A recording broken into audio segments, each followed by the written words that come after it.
Hello বন্ধুরা, আবারও আমি পুর ভরা পটল পকোড়া বানালাম। কারণ এর আগেও একবার বানিয়েছি, তবু আবার বানাচ্ছি। কারণ ছেলে থাকে না, ছেলে তো আর এগুলো খেতেও পায় না, তাই ভাবলাম একবার বানিয়ে ওকে খাওয়াই।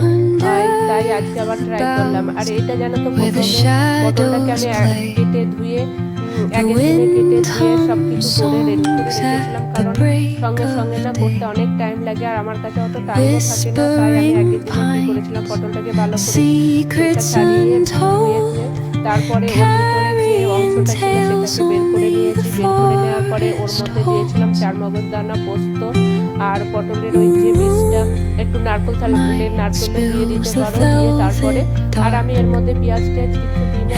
শ্রাবণ মাস ছিল আর কালকে সোমবারও ছিল, সেজন্য দিয়ে ভালো করে আমি ওইটার মধ্যে পেস্ট বানিয়ে ভালো করে ওটাকে আবার তেলের মধ্যে ফ্রাই করে নিয়েছিলাম খুব ভালো করে, যাতে ফ্রাই করে রেখেছিলাম পুরটাকে বানিয়ে আগের দিনে রাত্রে সব তৈরি করে রেখেছিলাম। কারণ সকালবেলা উঠি এসব করতে গেলে আর অনেক টাইম চলে যাবে, আর আমি সেটা করতেও পারবো না। তাই আমি এরকম করে সব কিছু রেডি করে রেখেছিলাম।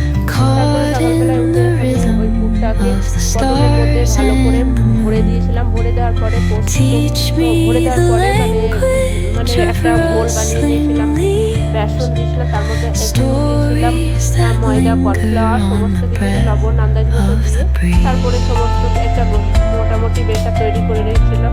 তারপরে ব্যাটারের মধ্যে ডুবিয়ে পুরটাকে তারপরে একটা একটা করে ভেজেছিলাম। আর এটা খেতেও দারুণ লাগে। আবার এটার মধ্যে এরপরেও আবার তোমরা গ্রেভি দিয়েও এটাকে বানাতে পারো। আমি তো গ্রেভি দিয়ে বানাইনি, যে গরম ভাতে গরম এটা খাবো বলে তার জন্য করেছিলাম।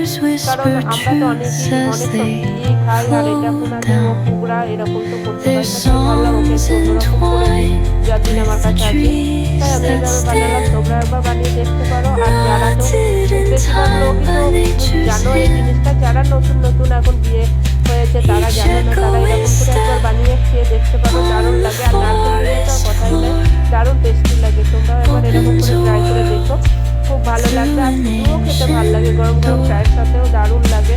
তাই আমি একবার বানালাম, আর আমার ছেলেকেও একটু খাইয়ে দিলাম, ও একটু অন্য স্বাদ পাবে বলে তোমাদের ভিডিওটা কেমন লাগলো একটু কমেন্ট করে জানিও। যদি ভালো লেগে থাকে একটা লাইক কমেন্ট করে দিও। আর কে কোথায় থেকে দেখতে জানিও। আর যদি আমার পেজ বা মোবাইল থেকে ফলো করে দিও। আর যদি ইউটিউব থেকে দেখো একটু পারলে সাবস্ক্রাইব করে দিও। আর সবাই সবার পাশে থেকো, ভালো থেকো, সুস্থ থেকো।